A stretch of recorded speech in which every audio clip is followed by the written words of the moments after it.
When I'm walking down the street. I do want to say to Doni and many of you in this room that over a very long career in this city, all of you have helped me and my colleagues tell the truth and to try to tell.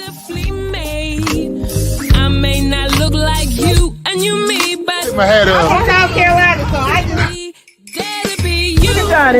What does this event mean to you, Miss Peggy Morris? Oh, my heart. Happy 20th anniversary. My heart is about loving up on my sisters. Do you know what it feels like to have your sisters in the room? John. And dare to be different and unique. I'm gonna be the best me I can be by letting His glory shine through. I am beautiful, I am blessed, but not just what you see in the flesh. I'm free from people, free from myself. The doctor lived next door to the janitor, to the reverend, and the lawyer. We were together. Now we get so high and mighty that you create stress for your society because you don't like poor black folks either. That's a health problem. Get yourself together so I can stop being taking care of geriatric people and get back to pediatrics. I thank you, Doni, for all you've done. Let's keep doing it for all the more. Letting His glory shine through. Dare to be you, dare to be me, dare to be different and unique. I'm gonna be the best me I can be by letting His glory shine through. And I dare you, I dare you, I dare you to be you. First name's Doni, last name's Glover, in it to win it for the long haul, baby. Frederick Douglass said, when we find a man, and I'll just add, or a woman who has ascended heights beyond ourselves, who has a broader range of vision than we, who has a sky with more stars in it than we have in ours, we may know that he or she has worked harder, better, more wiser than we. They were awake while we slept. They were busy while we were idle. They were wisely improving their talents while we were wasting ours. The next guest on the Emmy-nominated Doni Glover Show is a young lady that I've known the entirety of my journalist career. Her name is Ursula V, and she is one hell of a mentor, especially to mentor me. So without further ado, we'll bring to the stage, let's share some of her bio. Ursula is a native of Baltimore, Magna Cum Laude, didn't know that, at the, I was going to say the University of North Avenue because I graduated there too, but Coppin State University. She got a bachelor's in English, as did I, and a minor in journalism. She received a master's from the University of Baltimore, majoring in publication design. She's also a graduate of the Broadcasting Institute of Maryland and Walbrook Senior High. The author is a staff writer for the Baltimore Times and a former reporter for the AFRO. And she was one of those people who can tell you better than she can, who can show you better than she can tell you. Ursula V, welcome to the show. Thank you, Doni. Glad to be here. That's all you're going to say. Glad to be here. Thankful for another day. Thankful for this opportunity to talk about the amazing work that God has allowed us to do. This marks my first time on the show, and I'm very excited about it. Well, you should be. Where are you from? I'm from Baltimore. I grew up in Northwest Baltimore. As you mentioned, when you talked about my bio, I'm a graduate of Walbrook High School. I am the oldest of 7 children. My mother is a retired city educator, and my father, the late John Battle, had a barbershop. You may remember him, Doni. You know I remember him. Battle's Barbershop down in Sandtown, Winchester, for many years. So born in Baltimore, bred in Baltimore, love Baltimore, and my upbringing, I believe, has a lot to do with my writing, journalistically as well as creatively through my stage plays. And I grew up in the church, so a lot of my pieces center around the church as well. So, what church do you claim? Baltimore. What church do you claim?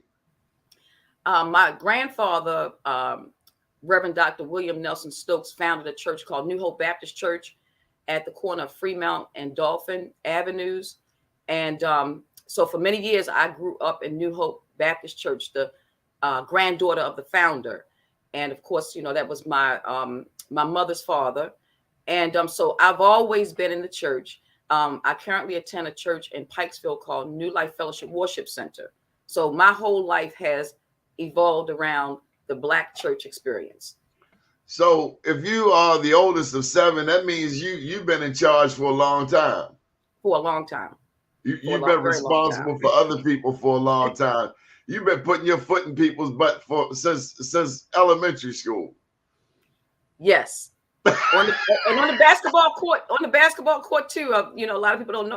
I'm former athlete. I ran track for a number of years. Ran track at Walbrook High School. Played basketball at Walbrook High School. So yeah, I was pretty good on the basketball court and on the track and field. In the track and field setting as well at Walbrook High School. And so yeah, all those things have really lent themselves to my writing to a certain degree. Yes, and certainly, as you know, Doni, I guess talking about putting foot, but I think my claim to fame, so to speak, was through the Afro-American Newspaper, and I just I write for the Baltimore Times, but I got to give my props to the Baltimore Afro-American Newspaper as well as the Baltimore Times. The Afro was the paper that started my journalism career, gave me a start. And I guess my claim to fame was I was the type of reporter that would go in and cover those stories that a lot of people didn't necessarily want to cover. For example, some of the racial disparities and injustice that was happening with the African-American police officers in the Baltimore City Police Department. I was the reporter that went in and got the stories behind the stories in regards to the Black on Black crime many years ago. And a lot of people trusted me and would talk to me because I was the reporter that individuals trusted. If you said it's off the record, it's off the record. And so I really developed a very strong rapport with members of the Baltimore City Police Department as well as community leaders. And so that, those things really lent themselves to my career at the Afro-American Newspaper as the reporter that would go in and get the story and would tell the stories that oftentimes people shied away from. Now, we're going to get to your stage plays, no doubt, but there's no way I can gloss over this storied career at the Afro. Who was the editor during your tenure? I actually came in under Joe Green Bishop, Mr. Joe Green Bishop. And also I worked under Jimmy Williams. I worked under Michael Brody. I also worked under Taliba Chikwendu. So Taliba Chikwendu, yes. I remember she was nice to me. She was the first one there who opened the door. I think Mr. Brody told me I needed to go get some more experience. And I did. Yeah. And I went back after he left. Yes, great editors. And each of them Taliba Chikwendu, I remember her. Yes. Was she the first woman editor? I'm not sure. She was the first woman editor I worked under. Everybody else was males, but I'm not sure if she was the first in the history of the Afro. I'm not really sure about that. But what I can tell you is that Mr. Bishop was the one that actually brought me in. I started out as a freelancer, and when an opening came about when one of the staff writers was moving on to another position, he offered me the position. So I'm always grateful to Mr. Joe Green Bishop for that opportunity. And do you remember Mr. Jimmy Williams, Doni? The late Jimmy Williams? The name rings a bell. I can't say that I do. Okay. He was phenomenal. I mean, Jimmy Williams was historic in that he had worked at the Afro some years prior. And so he was there, I believe, in the 1960s. And so he covered a lot of things in regards to covering the racial injustices against African Americans during the 1960s. So he brought that, that experience. And so I learned a lot from him during the time I was at the Afro. And he was the one that actually gave me the opportunity to really get into some of the things that were happening down at the police department in regards to the racial disparities. He gave me that opportunity. It was something I wanted to do for a while because I'd had a number of officers who had talked to me about some things, but there was a bit of discomfort, I guess, at the time in terms of some of the other editors in regards to getting into those things. But Mr. Williams actually provided that opportunity, as did Michael Brody. So that opened up the door to some things happening in the police department, a little bit of a shakeup, so to speak. There were some officers that were promoted based on the articles that the Afro-American newspaper ran that I had written. And Kurt Schmoke actually opened the door to allowing some things to happen as far as some probes. And, you know, he had some things set in motion to see if some of the things that the Afro-American newspaper had reported were true, and they were. So there were a lot of positive things that came out of those stories in the Afro-American newspaper. So when you hear of a Detective Sean Suter who dies on Bennett Place, and all of the evidence suggests murder, but Baltimore City coroner suggests suicide, what comes to your mind? Do you buy it? I mean, his family and all of in all of their splendor defended their father, Mrs. Suter's husband from DC. I just could never imagine a cat from DC going out sideways in an alley, a dirty alley in West Baltimore. It just never added up to me. Yeah.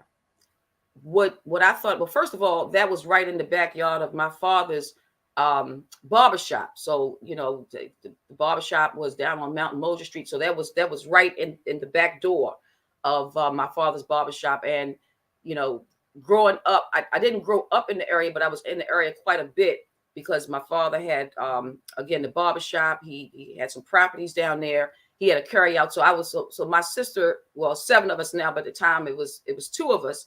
And we spent a lot of time down in that area. So I sort of grew up in that area, so to speak. And so, you know, having some, I guess, you know, some roots in that community through my father. So I guess, you know, that coupled with the fact that I thought about, I was no longer with the Afro at the time, but I thought about, if I was at the Afro, if I was still at the Afro and I was doing the type of investigative probing into certain things that I was doing at the time years ago, I guess this was during the 1990s, I would have really delved into that because there were some things that, from what I understand, that as a journalistic person, you know, you kind of have that, and you know about this, Doni, you just sort of have that inner feeling that you have when things aren't necessarily right, and you want to dig into it and get to the bottom of it. So there were some things in regards to that case that didn't sit well with me, that troubled me, so to speak. And as a former reporter for the Afro, that would have been the type of story that I would have got right into and got to the bottom of, to try to get some answers to those things that that didn't necessarily sit well with me, especially in lieu of some of the things that you summed it up. You know, when you talked about the topic, you know, he didn't necessarily have that didn't fit the profile for somebody that would commit suicide. So I'm no longer doing those types of stories, but that certainly is the type of story that, as a reporter for the Afro, that I would have definitely got to the bottom of. Okay, one last question on your journalism career. Sure. The unsolved murders today.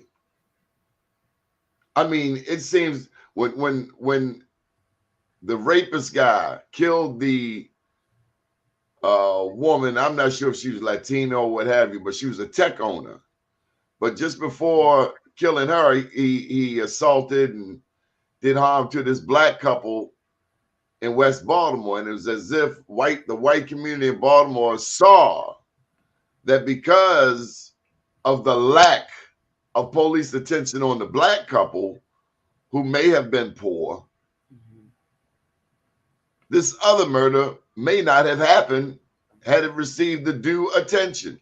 So I'm asking you about the unsolved murders because you did an award-winning series on the unsolved murders here in Baltimore, and I'm presuming it was award winning because I've never forgotten it, and it hadn't been done in my lifetime, and it hasn't been done since, monitoring the unsolved murders in Baltimore's Black community. Yeah, I tell you, Donnie, as someone who covered a lot of the Black on Black crime, one of the things that I sought to do through my writing with the Afro, and again, I just give so much credit to the Afro for allowing me to really be able to utilize the paper to tell these stories, is that I wanted to put a face to the individuals who were losing their lives in Baltimore to violence. I did a number of pieces on domestic violence, the women who lose their lives, and men who lose their lives too behind domestic violence. I wanted to put a face to the young Black males in particular who were losing their lives to violence during that time in the 1990s, which I think has worsened since that time. And I remember one year it was really bad. I mean, they had I believe it was a nun that was killed in the church, and it was just a really bad year. One year when I was at the Afro, every year is bad when people lose their lives, but it was just some of the violence that year was just unbelievable. And so my goal through my writing was to put a face to the individuals who were losing their lives to violence in Baltimore, because one of the most unpleasant things for me as a writer that I had to do for the Afro was to go in and to interview these families that were left behind, that were the mothers, the sisters, the daughters of these people who were being killed. And I'm gonna tell you something, that is probably one of the most difficult things I've ever had to do, is to go in after someone has lost a family member, particularly to violence, and have to interview them. It's a pain that you feel as a journalist. It's indescribable. The sorrow, the grief, and the children that are left behind, and the planning of the funerals, and how it impacts not just the immediate family, but the friends. And it just has a trickle down effect to so many people who are affected by murder. And so I wanted to tell the backstory that people, if you watch the news and you hear about the homicides, a lot of times there's not enough time to tell the backstory. So what I sought to do through my reporting at the Afro was not just to talk about a homicide, but to talk about the backstory, the people that are left behind, the people that are affected, which actually has a generational impact on the people who are left behind, such as the children who grew up without their mother or without their father. So those are the types of stories that I really try to tell through the Afro. And the paper was gracious enough to be able to give me the real estate in the paper to be able to really get into those things. And for that, I'm grateful, because it really impacted a lot of people. Maybe I was a little premature in saying I won't ask you any more questions about it, because there's so much. I mean, I got to ask you about Joy Bramble. Who is she to you? Joy Bramble is the publisher of the Baltimore Times. She's amazing. She's of course, the publisher. She's a friend. She certainly is a beacon in the Black community. And the way that she started that paper with relatively nothing, her and her husband, Peter Bramble, basically on the kitchen table with just a few $100s. And it's a free publication. Oh, they got more than a few $100s now. They got old P. David Bramble. Yes. About the amazing family place. Got Northern Park Avenue. The looks like some construction is happening there, and other places, and as well as a national portfolio. But yes, I remember what the church, St. Catherine's, you mentioned. Yes. The role of the church in our journey, in our people's journey in Baltimore.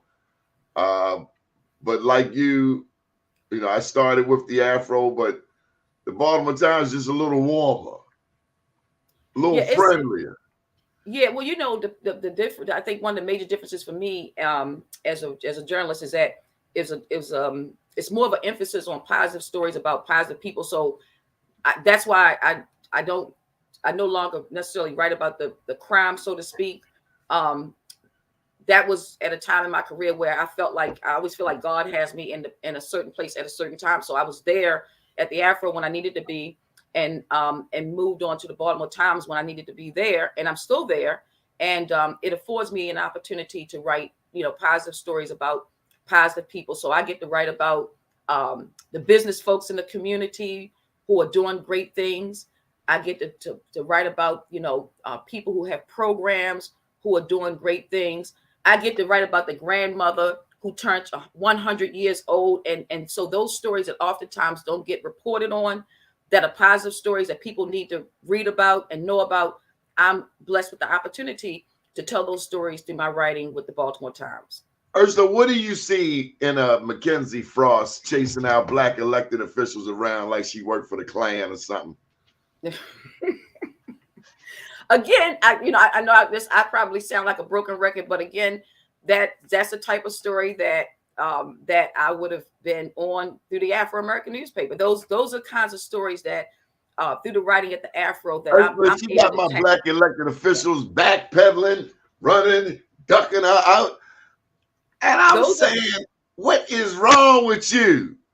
Step to her. Yeah, that's let her know she's in your city. That's that's an Afro story for me. That's an Afro. That's the type of story Could you imagine her following you around, chasing you with that microphone? I think of Marion Barry when that last white lady reporter came up to him about some parking tickets. He's like, "Don't you have some work to do?" Right. I mean, I see her punking my elected officials, and it's sad. Yeah, it's. Got him. Everybody has their style. Everybody has their style of journalism. It's that's. I guess that's her style. But look, I have mines, and so everybody's different. Ursula, now they got a newspaper. Fox now owns the Sun. Yeah.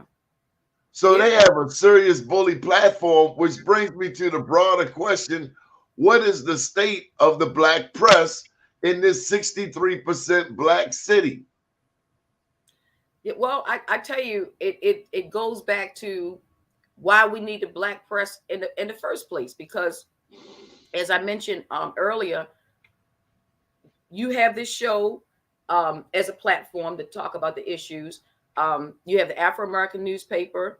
You have the Baltimore Times. So the need for the Black press is just as important now as it was in the 1920s, 1930s, 1940s, 50s, 60s.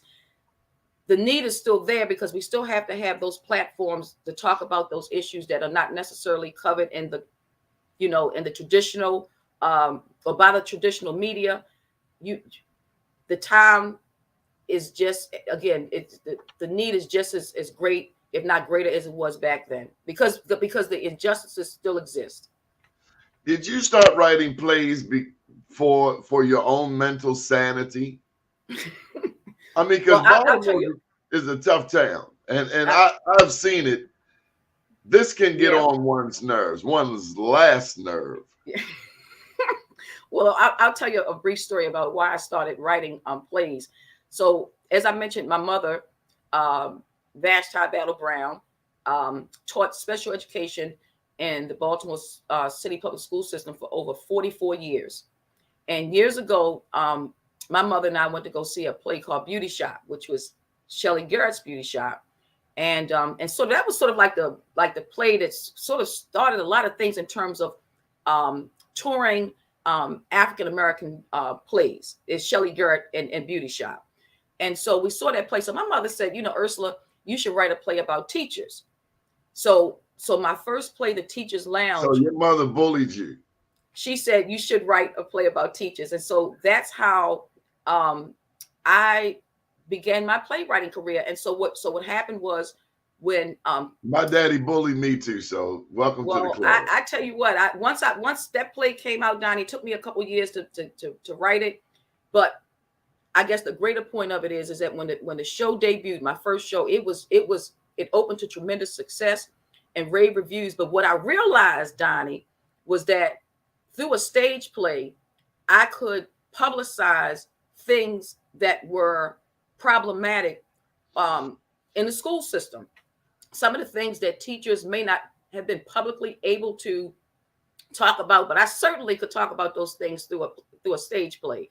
So even though it was a comedy, like what, like what? Like I talked about in the teachers' lounge, I talked about teachers not necessarily being paid what they should have been paid. I talked about some of the issues that teachers deal with in addition to teaching in the classroom, such as getting, and this is 2002 when this came out. So I talked about the violence in the school system, and in the play I talked about how teachers all the time had to get. Did you see that teacher of Douglas get smacked by that young lady? It was all over the news a few years back. I think they chased that young lady out of town, but you could hear that smack around the world. Yeah, I did. I saw that. What did you think? I was appalled.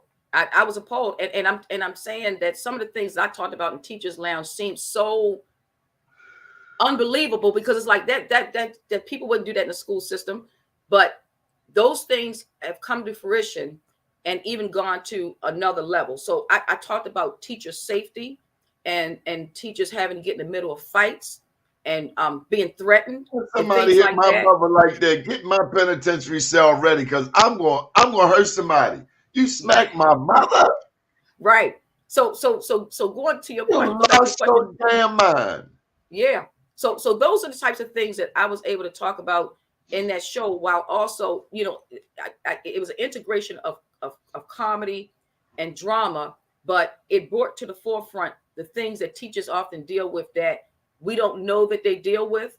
And so again, even though it was about educators, the piece touched on societal issues that whether you were or are an educator or not, you could relate to those things that I talked about in that play. I mean, it touched on breast cancer awareness.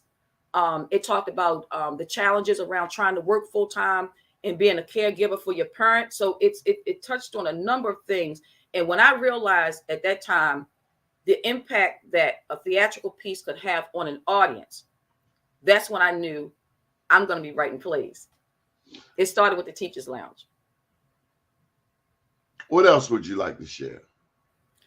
I'd also like to share some information about the piece that I have coming up. There's a show that we're going to be taking down to Turner Station. It's the first time we've been in that area with a show. It's called Serenity House from Addiction to Deliverance.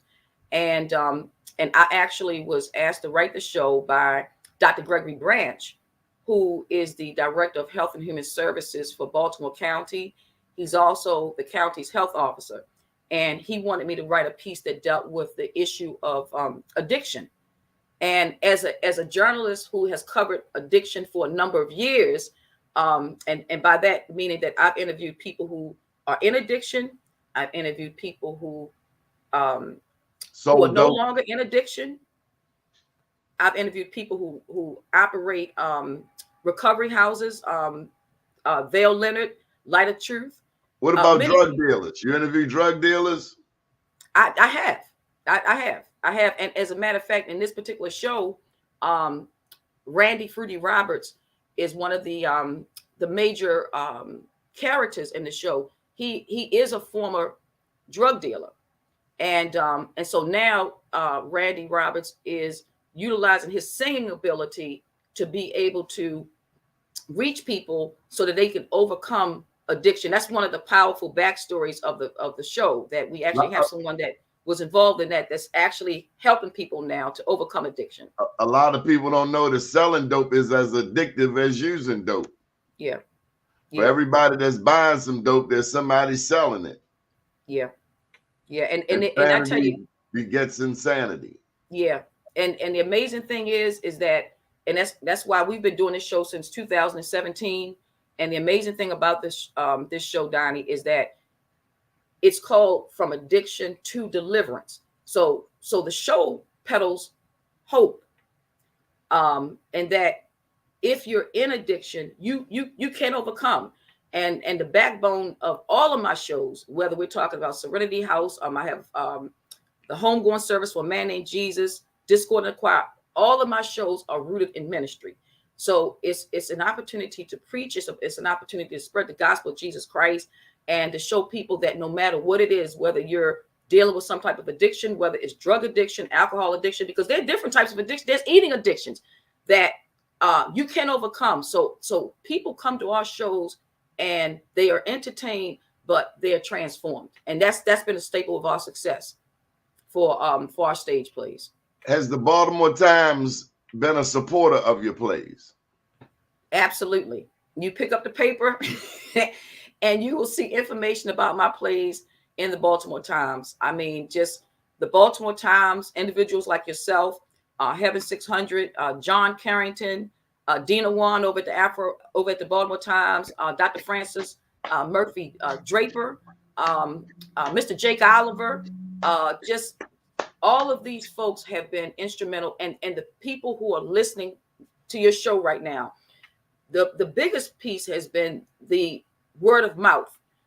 People come out and they see our shows, and they not only see them and come back, they spread the word. So we have a lot of positive word of mouth out there about our shows that have led us to have sellout after sellout after sellout. And I'm just encouraging folks to come on down to Solace Point and see Serenity House from Addiction to Deliverance, and you will be transformed. And if you're not able to come, I'm encouraging people to buy some tickets and to help someone who may be struggling with addiction but doesn't necessarily have the financial means to come see the show, to be able to come see the show through ticket sponsorships. Is there a website? My website is battlestageplays.com, and they can also feel free to call 443-531-4787. And Donnie, if I could say this too, I saw something pop up, I think on the screen. Leslie Vass, I think he said Ursula Battle wrote a story on me back during my time at the Afro, but that's the other wonderful thing too. Just going back to journalism for let me get the phone number. Hold on. Mm-hmm. Let me get the phone number. Battlestageplays.com, and the phone number 443 531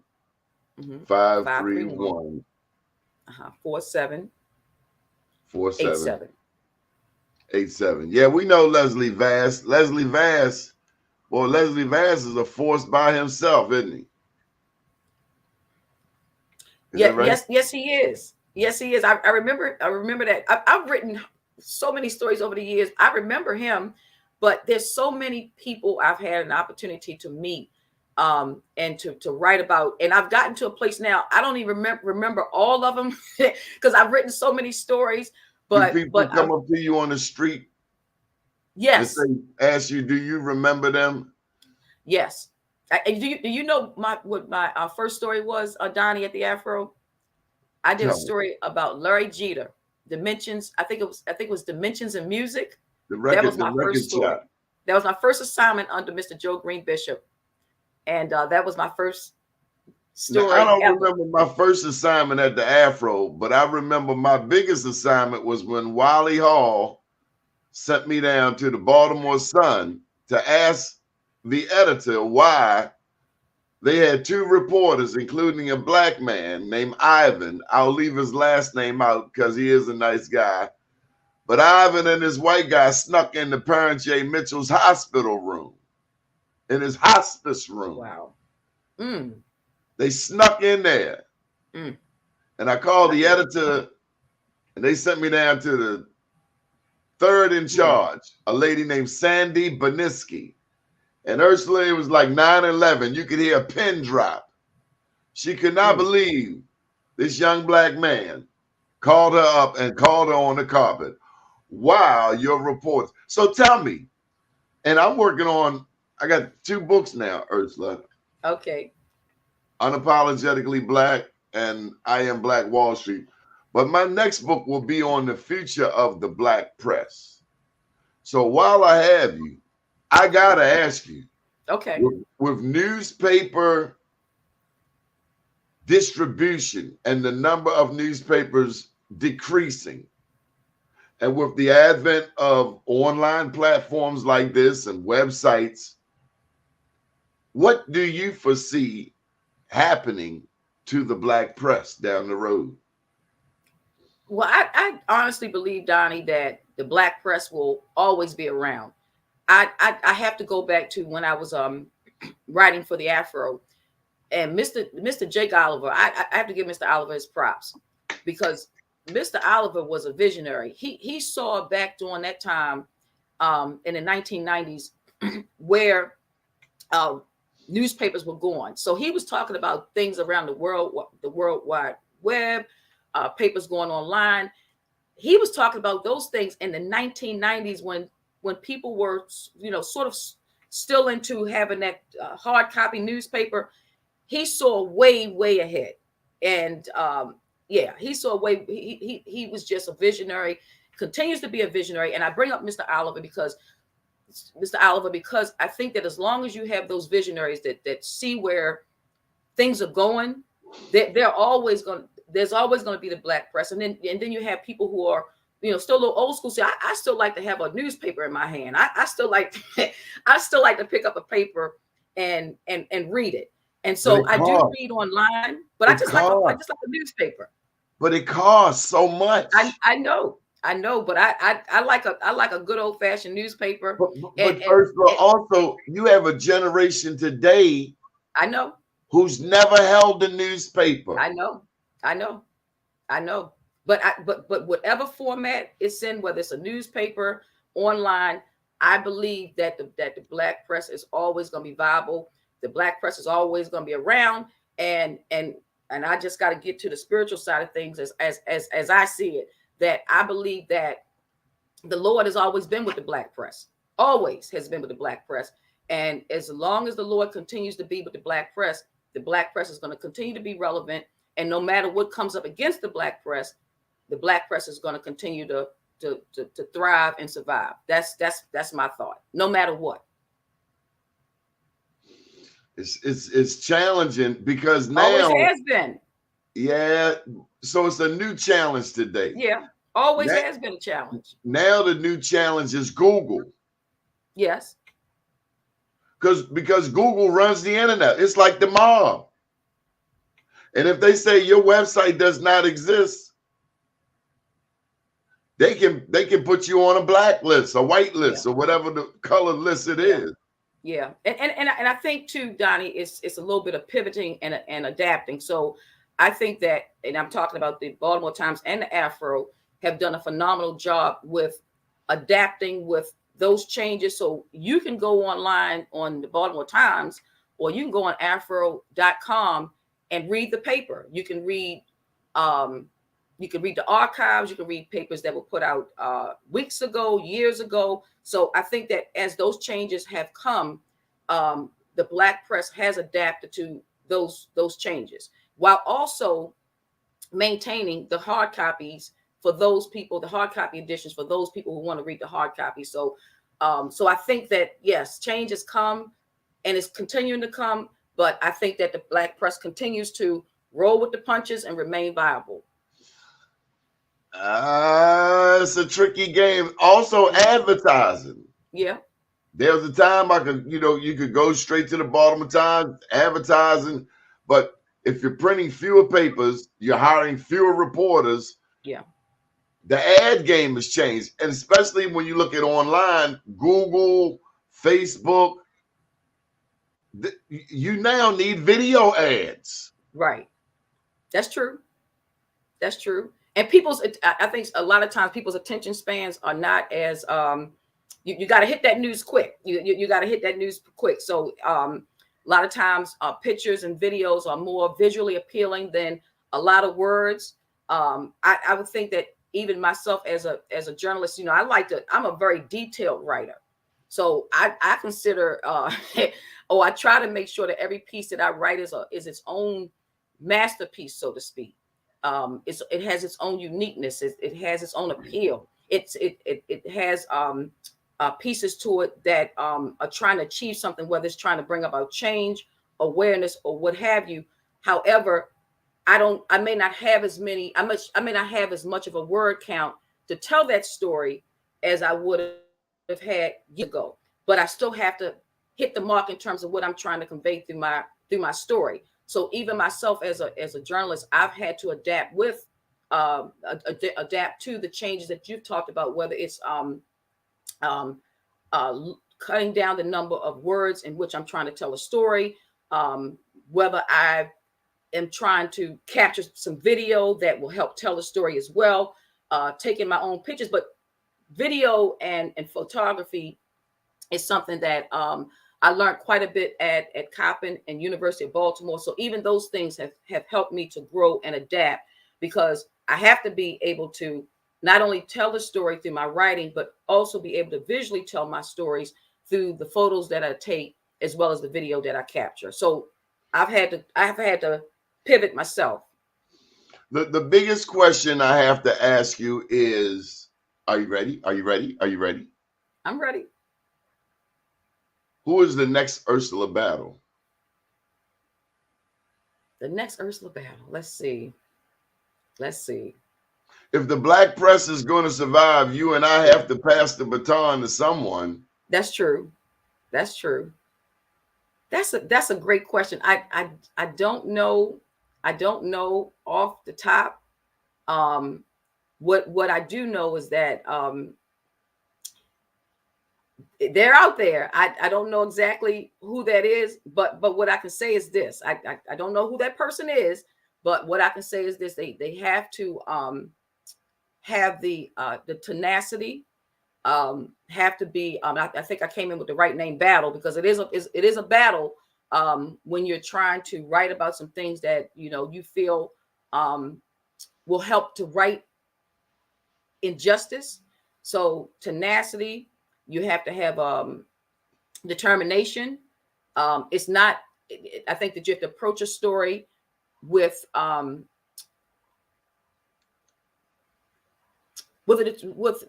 drive to that no matter what, you're going to tell a story, and to approach the story like I said earlier, it's not just a story for me.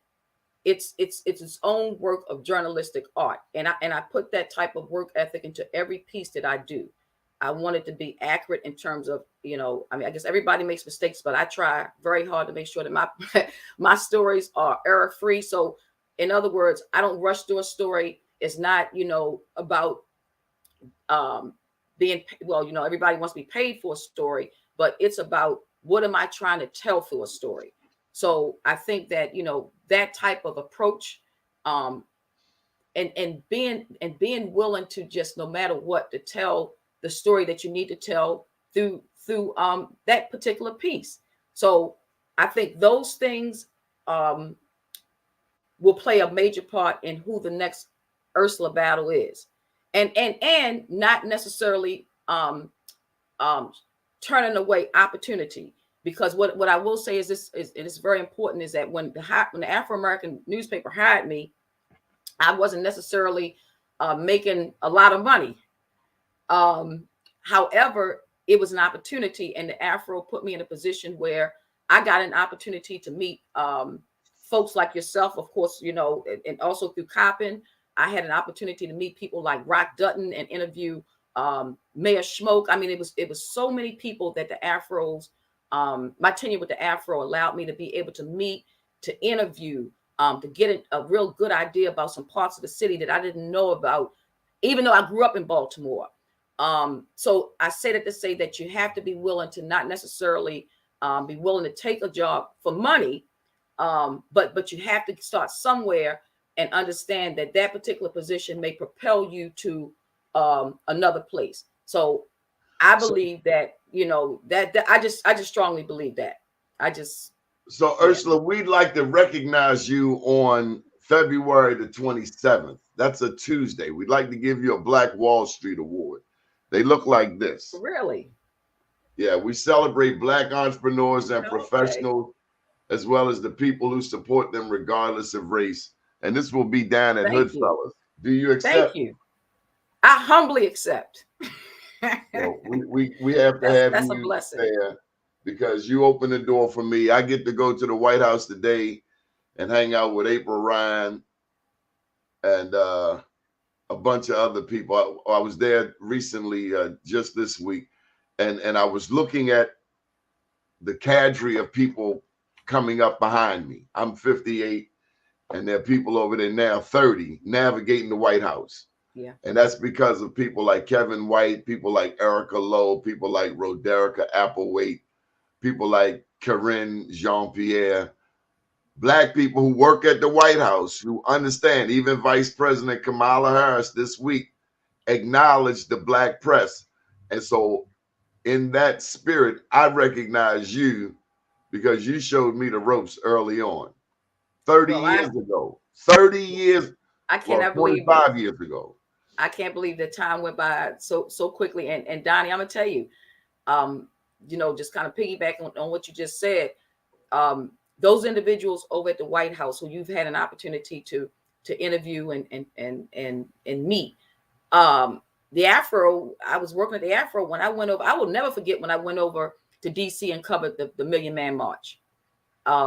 Those types of experiences that I had as a journalist of actors, because to be there at the Million Man March and to actually see, the unity and just the strength of all of those men that came together and to be able to. Not one incident. It was amazing. Not one incident. Not one incident. These fools in January 6th climbed the walls of the Capitol, and they're talking about their fearless leader actually becoming president of this great nation again. That's right. Help me, somebody. Would the Lord's justice please rain down like a thunderstorm? That's right. And put this fool in the prison he belongs in. Right. I'm talking about Orange Man. I can't believe this fool. That's right. I tell you, that's what I say. That we got to keep that black. We got to keep the Black press going. But like I said, it just those experiences. I've had an opportunity to go to the Super Bowl and see the Ravens win the Super Bowl not once but twice, and NBA All-Star Weekend. I mean, there's all kinds of things that I've had the experience to cover through both the Afro and the Baltimore Times as a journalist. And you really can't. I mean, those things are really priceless. While at the same time being able to cover those events, while simultaneously being able to write the stories about a person who was supposed to be getting public assistance in some way, who's trying to feed her grandchildren, who's trying to raise them because the parent may have passed on or been incarcerated. She's trying to raise the grandkids, but she's not getting the assistance that she needs to be able to get. So she calls the Afro, and she needs some publicity around that. And so I'm able to write a story, and the benefits that she was denied getting, she was able to get.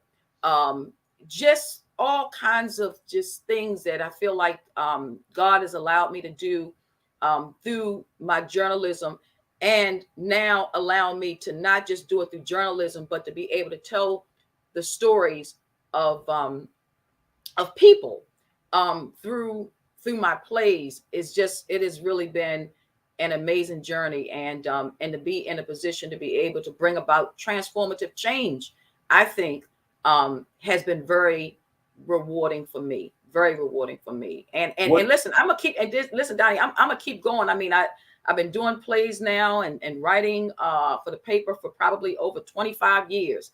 And there are some things out there that I'm going to continue to push through my stage plays, through my journalism writing.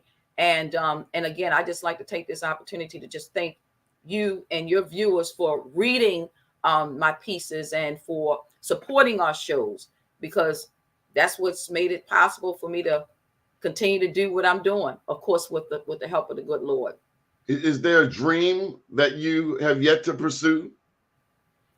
Well, one of the things that I wanted to do was to write a book, and I've done that. So I have a book that I've written called Serenity House: From Addiction to Deliverance, and that's actually going pretty well. I mean, I don't really promote the book. I don't promote the book as much as I probably should, but I sell a lot of those books at my shows, and many people have read that book and said that the book has really transformed them. And so that was one goal that I had. Where's the book available?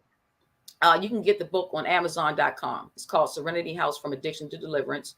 And one thing that going back to your question, that I've always wanted to do, that I haven't done yet, but the road is really opening for me to be able to do this, is to be able to take my shows out onto a national platform and to I take was my wondering pieces. that. Yeah. Where you want to yeah, go? It's happening. Where? It's happening. Where do you want to go? All over. All over. I want to be able to. You got to go to New York first. I want to go all over the country with our shows, because I think that the ministry of our shows is not only national but international, not just local. So the things that are happening in Baltimore that we're touching on in Baltimore, whether it's crime, unforgiveness, racism, or whatever the case may be, those things aren't just happening in Baltimore. Those things are happening all over the world. So Okay, I feel that Ursula, you got to get a TV camera. That's all I can tell you. You got to get a TV camera. Yeah, we gotta take this out. Yeah. Okay. Well, I know you have another appointment. I know you have another appointment. But any final thought? Thank you for staying with us this long. I don't want to get in the middle of in the way of your coins, but any final thoughts? My final thoughts would be for everyone that's watching to come out and support our shows. Again, Doni has the information up, battlestageplays.com. Please come out and see our show down in Turner Station. And that show is actually Saturday, February 24th, 2024. It's a Black History Month presentation being presented by the Turner Station History Center. So it's for a worthwhile cause. We're going to come right back a couple weeks after that show. We had a tremendous showing last year of the homegoing service for a man named Jesus. That's coming back in March and April of this year. Sellout shows last year. Again, we're going to be coming back with those shows. And I just ask that you continue to support. If you haven't seen the show, come out and see it. And I just like to leave everybody with this, and that is to show love. You know, I'm a big proponent of just peace and trying to illustrate through my shows the power of faith and forgiveness. And I just say that, you know, if someone's listening that has a issue with someone, particularly when it comes to unforgiveness, forgive. It goes a long way. Good deal. Up to day, down tomorrow. Do your day and everything will follow. Nothing to it but to do it. I got to do it regardless of how I feel. I am somebody. I am my brother's keeper. Support the Black press. Thank you, Ursula. Good morning, world. Thank you. And thank you for that award. February 20.